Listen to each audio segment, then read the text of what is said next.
Hello students, last class में हमने 10.3 के 16 तक के 15 तक के क्वेश्चन अपन ने कर लिए थे। ये क्वेश्चन अपन कर रहे थे कि दर्शाइए कि बिंदु ए बी सी सरेख हैं। देखो सरेख का मतलब क्या होता है कि सरेख का मतलब होता है कि एक ही रेखा पर स्थित जो बिंदु होते हैं उनको क्या कहते हैं अपन, सरेख बिंदु कहते हैं, कोलिनियर पॉइंट कहते हैं। जैसे ये कोई रेखा है, इस पे स्थित जितने भी बिंदु होंगे ये सारे के सारे जो बिंदु हैं वो क्या कहलाएंगे, एक ही रेखा पे स्थित सारे बिंदुओं को हम क्या कहेंगे, सरेख बिंदु कहेंगे। अब आपको ये बोला गया है कि आपको ये सिद्ध करना है, दर्शाइए कि ये जो तीनों बिंदु हैं ये सरेख है।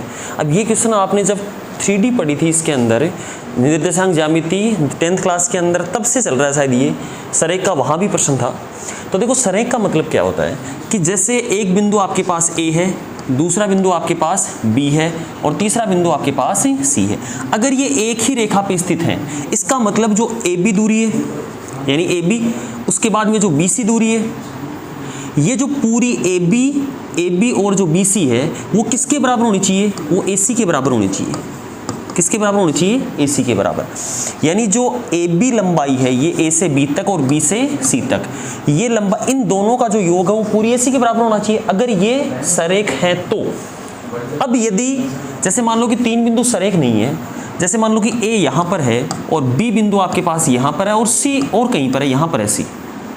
अब यदि आप AB निकालेंगे और BC निकालेंगे तो इन दोनों का जो योग है, AB दूरी AB और BC, इन दोनों का जो योग है वो AC के बराबर नहीं होगा। इसीलिए आपको क्या करना है, सबसे पहले अगर इन बिंदुओं को सरेख सिद्ध करना है तो आपको क्या करना होगा, AB निकालना होगा। पहली बात तो आपके पास AB है नहीं, A और B के निर्देशांक हैं तो आप AB निकाल लोगे, B का स्थिति सदिश माइनस A का स्थिति सदिश। इसी प्रकार से उसके बाद में आप BC निकालेंगे, इन दोनों का परिमाण का योग, इन दोनों की परिमाण तो लंबाई होती है, तो AB का परिमाण BC का परिमाण निकाल के दोनों का योग करोगे और वो योग किसके बराबर आना चाहिए, AC के परिमाण के बराबर आना चाहिए। अगर ऐसा होता है इसका मतलब तो ये क्या है, सरेख है, और अगर ऐसा नहीं होता है इसका मतलब ये सरेख नहीं है। अब देखो आगे, अब सबसे पहले अपन निकालते हैं AB, AC और BC, फिर हम शर्त लिखेंगे कि सरेख होने की क्या शर्त होती है और उसके बाद में देखते हैं ये सरेख है या नहीं। तो सबसे पहले अपन निकालते हैं AB सदिश। तो AB सदिश क्या होगा, AB सदिश होता है B का स्थिति सदिश और माइनस A का स्थिति सदिश। तो B का स्थिति सदिश क्या है आपके पास, देखो B के निर्देशांक हैं 2, 6 और 3, तो इसके जो स्थिति सदिश हो जाएगा वो हो जाएगा 2i कैप प्लस का 6j कैप और प्लस का 3k कैप। माइनस A का स्थिति सदिश क्या हो जाएगा, माइनस लगा हुआ है तो माइनस का i कैप और माइनस का क्या हो जाएगा 2j कैप और माइनस का 7k कैप। तो जो AB सदिश आपके पास आ गया वो कितना आ जाएगा बताओ, वो आ जाएगा 2i cap minus i cap, क्या बचेगा i कैप, उसके बाद में 6j कैप और माइनस का 2j कैप, क्या बचेगा प्लस का 4j कैप और फिर 3 और माइनस का 7, तो क्या बचेगा भाई माइनस का 4k कैप। ये आ गया आपके पास AB सदिश। उसके बाद में देखो BC सदिश, तो BC क्या होगा, C का स्थिति सदिश माइनस B का स्थिति सदिश। तो C का स्थिति सदिश क्या है, 3i कैप और फिर प्लस का 10j कैप और माइनस का k कैप और माइनस B का स्थिति सदिश। तो B का स्थिति सदिश क्या हो जाएगा, माइनस का 2i कैप और माइनस का 6j कैप और माइनस का 3k कैप। तो ये आपके पास आ जाएगा 3 और माइनस का 2, तो ये i कैप और उसके बाद में 10 और इसमें से 6 जाएंगे तो क्या होंगे, क्या बचेगा आपके पास प्लस का 4j कैप और उसके बाद में माइनस के और माइनस का 3k, तो माइनस का 4k कैप। देखो तो AB निकाल लिया, BC निकाल लिया और अब हम क्या निकालेंगे, इससे AC निकालेंगे। तो AC क्या हो जाएगा, C का स्थिति सदिश माइनस A का स्थिति सदिश, A का स्थिति सदिश। तो C का स्थिति सदिश क्या है, 3i cap minus 10j cap plus 10j cap और माइनस का k कैप और उसके बाद माइनस A का स्थिति सदिश। तो A का स्थिति सदिश हो जाएगा माइनस का i कैप माइनस का 2j कैप और माइनस का 7k कैप। ये आ गया आपके पास AC सदिश इज इक्वल टू 3 और माइनस A कितना हो जाएगा 2i कैप, उसके बाद में 10j कैप और 2j कैप, क्या बचेगा बताओ प्लस का 8j कैप, उसके बाद माइनस k कैप और माइनस का 7, तो क्या हो जाएगा माइनस का 8k कैप। तो आपने AB निकाल लिया, आपने ए बी बी सी, ये ए बी है आपके पास, ये बी सी है आपके पास, और ये क्या आपके पास है, ए सी है। अब आप लिखोगे कि तीनों बिंदु सरेख होंगे, तीनों बिंदु सरेख होंगे, सरेख होंगे या समरेख होंगे, एक ही बात है, सरेख होंगे यदि किसका परिमाण, ए बी का परिमाण प्लस बी सी का परिमाण और बराबर किसके होना चाहिए, ए सी के परिमाण के बराबर होना चाहिए। अगर ऐसी कंडीशन होती है तो इसका मतलब ये क्या होंगे, सरेख होंगे। आपके पास ए बी भी है, बी सी भी है और ए सी भी है, आप इन तीनों का परिमाण निकाल लो और तीनों का परिमाण निकाल के और फिर देखो कि ये बराबर, इनका दो का योग तीसरे के बराबर आता है या नहीं आता। तो सबसे पहले अपन निकालते हैं ए बी का परिमाण। तो ए बी का जो परिमाण आएगा यही निकाल देता हूँ अपने पास, देखिए थोड़ी सी कम है, यही देख लो। ए बी का जो परिमाण होगा, परिमाण निकालना सबको आता होगा, under root x² + y² + z²। तो ए बी का परिमाण हो जाएगा 1, 16 और 16। तो 1 और प्लस का 16 और प्लस का 16, तो ये आ गया अंडर रूट 33 इकाई, अंडर रूट 33 इकाई। उसके बाद में आप निकालो बी सी का परिमाण। तो बी सी ये रहा आपके पास, तो बी सी का परिमाण क्या आ जाएगा, बी सी का परिमाण है 1, 16, 16 वही आएगा, तो यही अंडर रूट 33 इकाई। उसके बाद में तीसरा, AC का परिमाण निकालोगे तो 4, 64 और 64। तो AC का जो परिमाण है वो आपके पास आ जाएगा अंडर रूट 4 प्लस का 64 और प्लस का 64। तो कितना हो गया ये 128, 128 और 4 कितने हो गए 128 और 4 हो गए अंडर रूट 132 इकाई। अब देखो 132 को आप क्या लिख सकते हो, 4 × 33 लिख सकते हो क्या, 4 × 33, तो कितना हो जाएगा 2 अंडर रूट 33। अब आप देख लो, आपको साफ साफ दिखाई दे रहा है कि अगर इन दोनों के परिमाणों का आप योग करते हो, यानी BC के परिमाण का और किसके परिमाण का, BC और अगर AB के परिमाण, ये भी अंडर रूट 33 है और ये भी क्या अंडर रूट 33 है, अगर इन दोनों का योग आप करेंगे तो ये तीसरे के बराबर आएगा कि नहीं आएगा, ये भी 2 अंडर रूट 33, इन दोनों का योग भी क्या है 2 अंडर रूट 33। इसका मतलब ये बिंदु क्या है, सरेख है। तो जब भी आपको 3 बिंदुओं को सरेख, एक तरीका और है इसका भी बताता हूँ आपको दूसरा, सरेख सिद्ध करना हो तो आप क्या करोगे, 3 बिंदु आपको दिए गए हैं, 3 बिंदुओं से आप देखो जैसे ABC या PQR, जैसे PQR आपके पास 3 बिंदु है तो पहले आप PQ निकालो, फिर QR निकालो और फिर PR निकालो। अगर ये एक ही रेखा पे स्थित होंगे इसका मतलब PQ और QR की लंबाई का योग जो है वो इसके बराबर, पूरे के बराबर होगा, और ऐसा होता है तो वो बिंदु क्या होंगे, सरेख होंगे। दूसरा देखो, दूसरा तरीका इसका ये है, देखो देखो AB और अगर मैंने आपको जब 10.1 आपको बताई थी तो 2 बिंदुओं के सरेख होने में ये बताया था कि अगर 2 बिंदु सरेख होते हैं तो उसके दिक् अनुपात भी क्या होंगे, बराबर होंगे, उसके दिक् अनुपात क्या होंगे, बराबर होंगे। अभी देखो आपने AB निकाला था तो AB आपके पास शायद यही आया था कि I कैप और प्लस का 4 J कैप और माइनस का 4 K कैप। अभी आपने BC निकाला था तो BC निकाला तो क्या है आपके पास, वो भी यही आया था I कैप और प्लस का 4 J कैप और माइनस का 4 K कैप। देखो इसके जो दिक् अनुपात हैं, इसके दिक् अनुपात कितने हैं, 1, 4 और माइनस का 4, और इसके जो दिक् अनुपात हैं वो भी कितने हैं, 1, 4 और माइनस का 4। दोनों के दिक् अनुपात क्या है, समान भी है। AB और BC के दिक् अनुपात सेम है, दिक् अनुपात सेम है, इसका मतलब ये क्या है, समांतर है। ये क्या है, समांतर है, यानी इनके मध्य का कोण 0 डिग्री है, इनकी मध्य कोण क्या है, 0 डिग्री। दूसरी बात, इन दोनों का एक बिंदु कॉमन भी है। देखो AB और AB के बाद में क्या है, BC। अगर ये समांतर है तो ऐसा तो हो नहीं सकता है कि AB तो यहाँ पे हो गया फिर BC यहाँ पे हो गया, ऐसा तो नहीं हो सकता है ना, ऐसा तो हो नहीं सकता भाई। ये तो आपके पास अगर इनके दिक् अनुपात बराबर आ गए, 1, 4, -4, 1, 4 और -4, इसका मतलब ऐसा तो ये नहीं हो सकता है, ऐसा होता तो दिक् अनुपात इनके बराबर नहीं आते। तो अब देखो इनके दिक् अनुपात दोनों के बराबर है, B इन दोनों में क्या है, कॉमन है, यानी ये दोनों समांतर भी है, B इनमें कॉमन है, यानी ये B पे इसका एंड हो रहा है, इसका स्टार्टिंग हो रही है B से, इसका मतलब ये B बिल्कुल इसका जस्ट क्या है, आ गया। तो इससे बता सकते हैं कि दिक् अनुपात इसके समान है और B इन दोनों में इतनी लिख सकते हैं अपन, सिर्फ AB निकालेंगे और BC निकालेंगे, दोनों को निकाल के हम एक लाइन लिखेंगे कि AB और BC दोनों के दिक् अनुपात क्या है, समान है, इसका मतलब ये दोनों समांतर हैं और B इसमें उभयनिष्ठ बिंदु है। अगर ये उभयनिष्ठ बिंदु B नहीं होता तो जरूरी नहीं है कि ये सरेख हैं। कैसे नहीं है भाई, ऐसे भी तो हो सकता है, ये तो AB हो गया, ये तो मान लो AB हो गया और ये CD हो गया आपके पास। अब ये समांतर तो है, समांतर तो ये भी है, लेकिन इनको हम सरेख तो नहीं कह सकते ABCD को।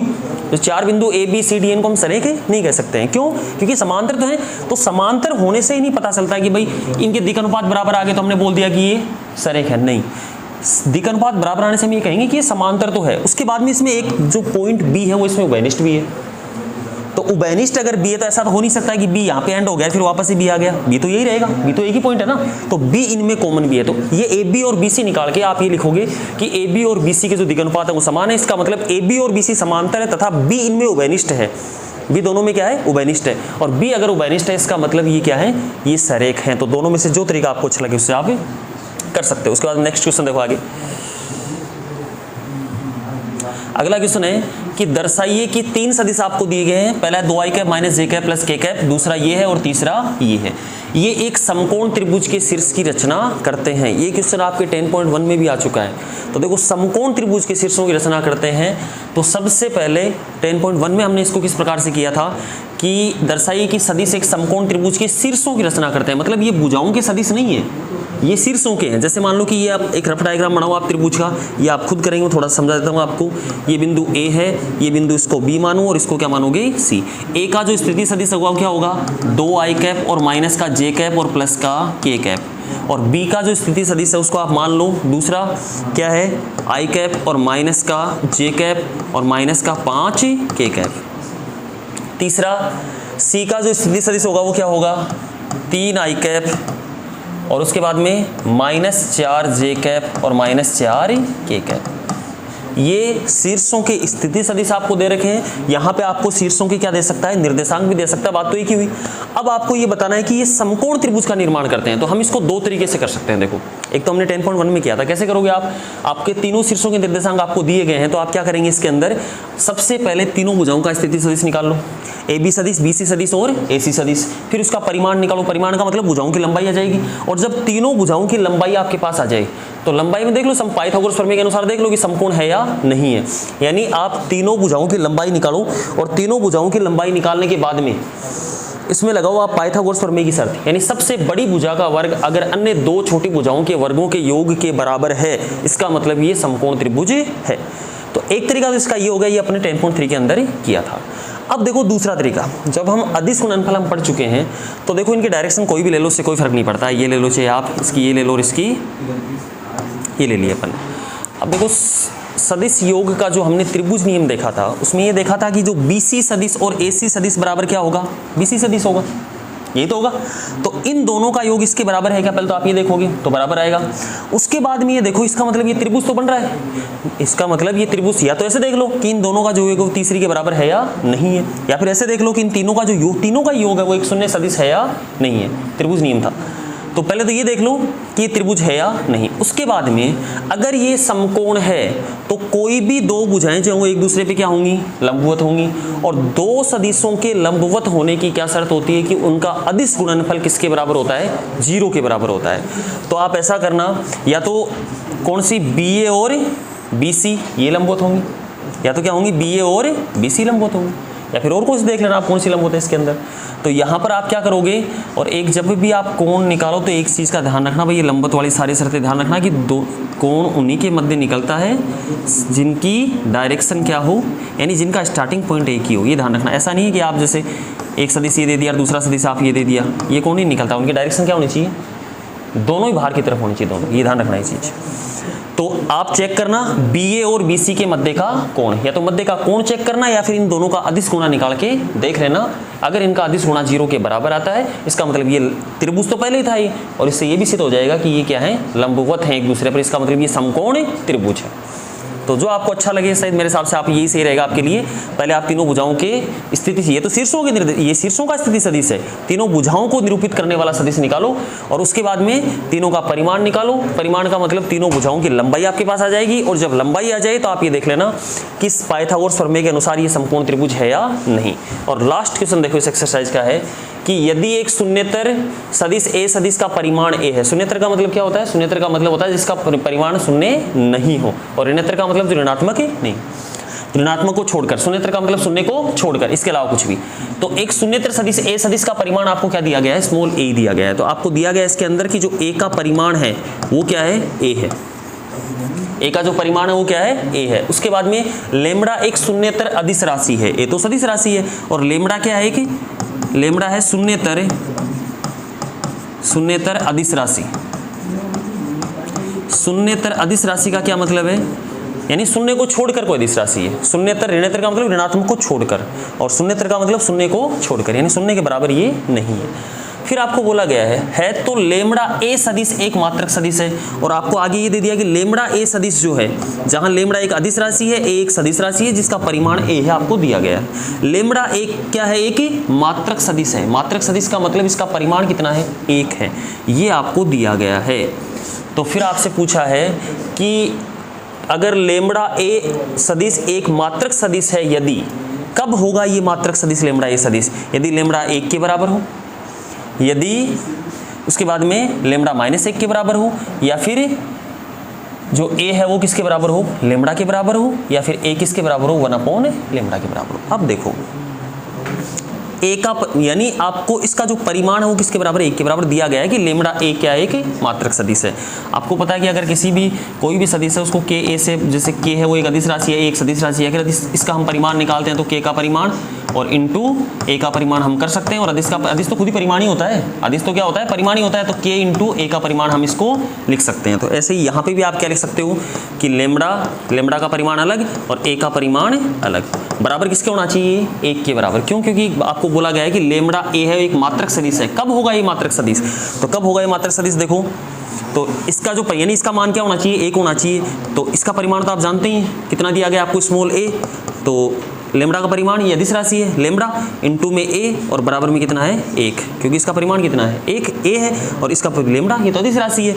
तो यहाँ से आपके पास इसका मान 1 कब होगा, ये देख लो आप, 1 कब होगा, जब लेमड़ा किसी की क्या आएगा, 1/a, या फिर ऐसे देख लो कि a बराबर क्या होना चाहिए, 1/, लेमड़ा होना चाहिए। भाई ये 1 कब होगा, जब a की जगह क्या हो, 1/, लेमड़ा होगा, तभी तो भाई लेमड़ा a बराबर 1। अब अगर आप a बराबर 1/, लेमड़ा रखेंगे तभी तो परिमाण 1 आएगा। तो इसका मतलब यहाँ पे a की वैल्यू क्या है फिर, तो a की वैल्यू किसके बराबर है, 1/, लेमड़ा के बराबर। तो कौन सा ऑप्शन सही है आपका, ऑप्शन नंबर डी इसके अंदर सही है। तो ये है अदिश गुणनफल, इसके एग्जाम्पल वगैरह आप करना, और नेक्स्ट क्लास में हम पढ़ेंगे सदिश गुणनफल, जो आपका अंतिम टॉपिक होगा इस एक्सरसाइज का। Thank you.